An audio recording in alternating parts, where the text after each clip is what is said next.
Now, of course, there was a lot of controversy with Donald Trump giving advanced U.S. weapons to Saudi Arabia a couple years ago. But now we are having troubling developments with talk of the United States giving the nuclear bomb to Saudi Arabia. All of this is happening as there is historic, huge, large protests in Yemen right now that, of course, the mainstream media is ignoring. But, Jason, let's just first get into some of these troubling reports. As we're seeing a headline here saying U.S. reveals secret deal to sell nuclear tech to Saudi Arabia. Now, of course, many people are making the connection here that this will be a way to circumvent laws and allow Saudi Arabia to have a nuclear weapon. And the article's byline here says it all. It says, quote, "If you cannot trust a regime with a bone saw, you should not trust them with nuclear weapons," one lawmaker responded. Many in Congress fear Saudi Arabia could use American technology to develop a nuclear bomb. And obviously, the fear should be warranted with the very aggressive, heavy-hand approach that Saudi Arabia has, not only to people who dissent in their country, not only to American citizens that they use bone saws on, but also people geopolitically in their neighboring region like Yemen. But again, let's just get to the details here, because we're hearing that the Donald Trump administration is granting permission for unspecified U.S. companies to sell nuclear technology to Saudi Arabia and provide technical assistance. And this is, of course, through the U.S. Energy Secretary Rick Perry, as he told this just to the Senate Armed Service Committee just this Thursday alone. The companies have asked the administration to keep the approval secret. Wow. So the companies don't want this information getting out there. The oil-rich kingdom is set to build at least 2 nuclear power plants with several countries, including the U.S., South Korea, and Russia, all vying for the project. However, Crown Prince Mohammed bin Salman has also stated that his country would also seek to develop nuclear weapons if its Iranian rival obtained it.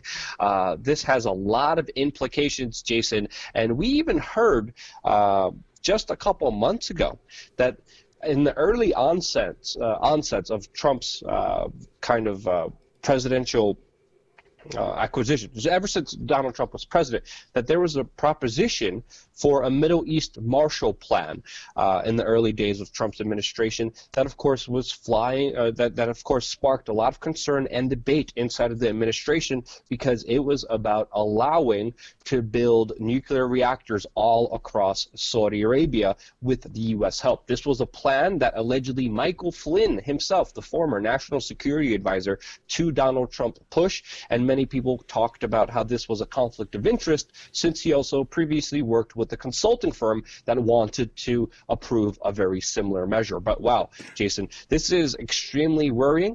It looks like this technology, it looks like this deal is being sent through, and I believe that they're trying to make this secret for a very specific reason, because again, this is the first step towards building a nuclear weapon, and Saudi Arabia having a nuclear weapon, this should scare the hooey out of everyone, and will have huge global geopolitical ramifications, because this is the country that not only bone saws individuals that dissent against them, but bombs schools, school buses, hospitals routinely with the U.S. coalition inside of Yemen. Jason, what's your reaction to all of this?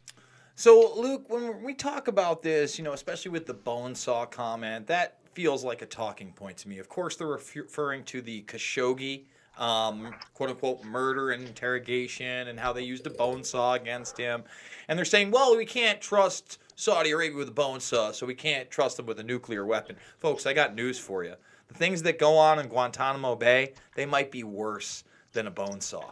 All right? Just what we know from Hirsch's reporting, battery acid, mops, what was done to children, the videos that are available.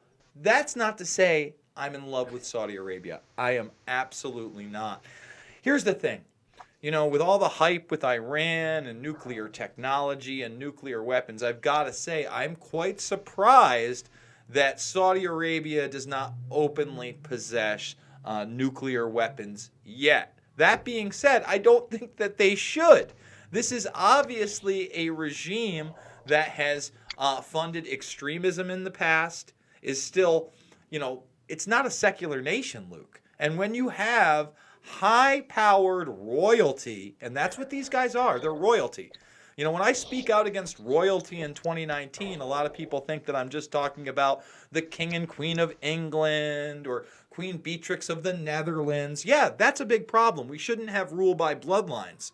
But perhaps it's never as pronounced as it is in Saudi Arabia, where I remember years ago, you would see a member of the Saudi royal family actually shooting a machine gun at somebody on the ground in front of people as punishment.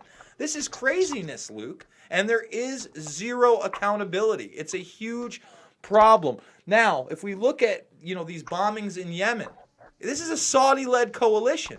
And although we gave that resolution where we were going to stop helping Saudi Arabia, remember, as long as Israel is in a joint program, well, then we'll just do it anyway. So this is a very horrific story. However, I'm not sure there's going to be much that we can do about it. I really just see their arsenal growing, Luke.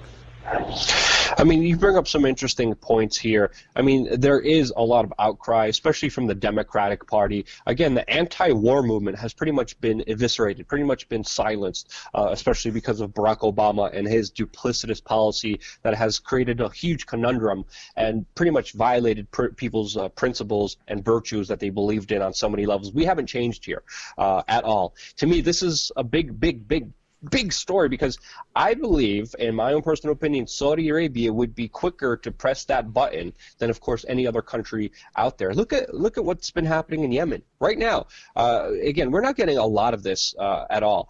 And another point I wanted to make here is the bigger proportions of this anti-war movement have also been destroyed because of the media coverage, which right now is just blanketly ignoring record huge protests against the U.S. Saudi-led coalition bombing of that region.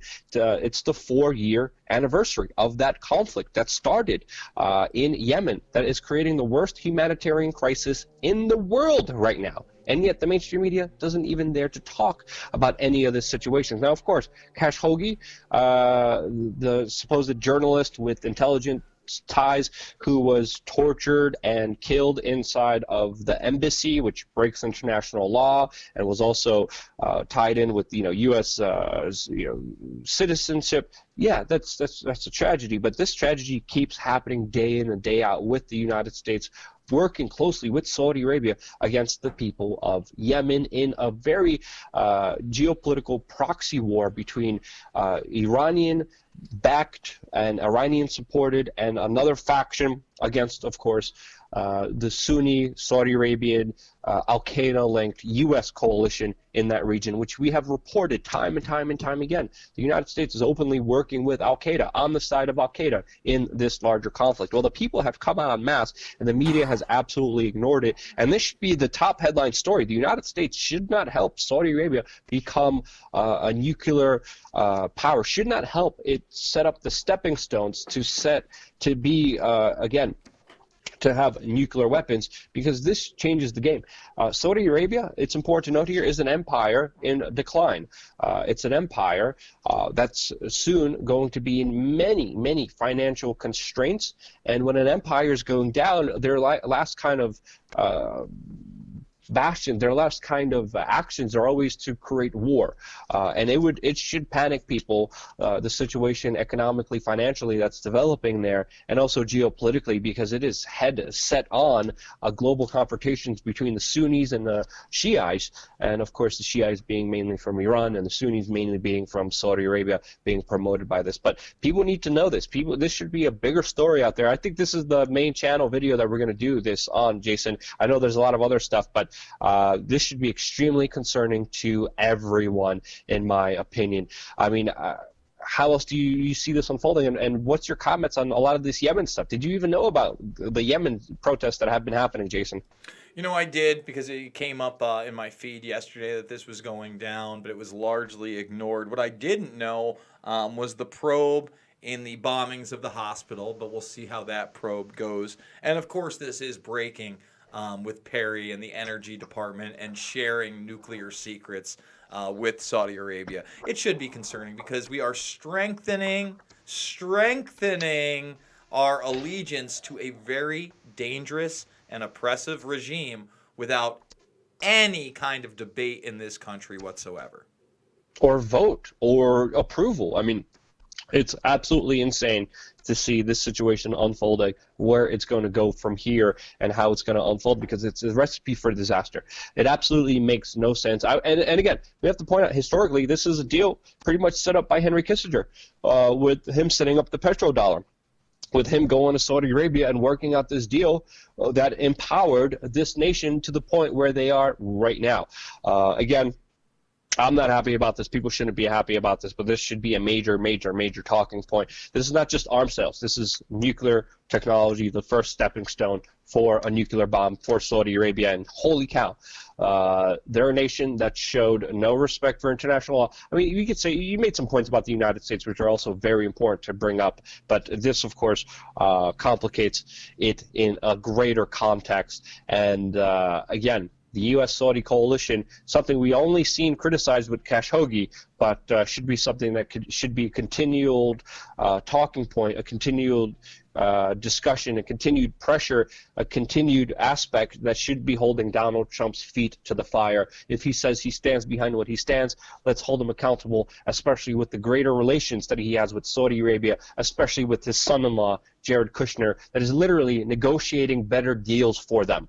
What kind of world are we living in? And it's an aspect in reality that a lot of Trump supporters need to wake up to immediately, because this is not good in any way, shape, or form. That's my take on it. What do you guys think? Let me know in the comment section below. Jason, cut me off if you have anything else to say. But other than that, thank you so much for watching. Stay tuned for more here on WeAreChange.org, where we are doing 4 videos now. 1 on the main channel, 4 on the backup video, Pulse Change. You can go on the main channel. It's directly linked up there in the top. There's links to it also in the description. Check out that channel. We're working our butts off here, doing the best we can, trying to provide you as much information we can every single day. Stay tuned for more here on WeAreChange.org.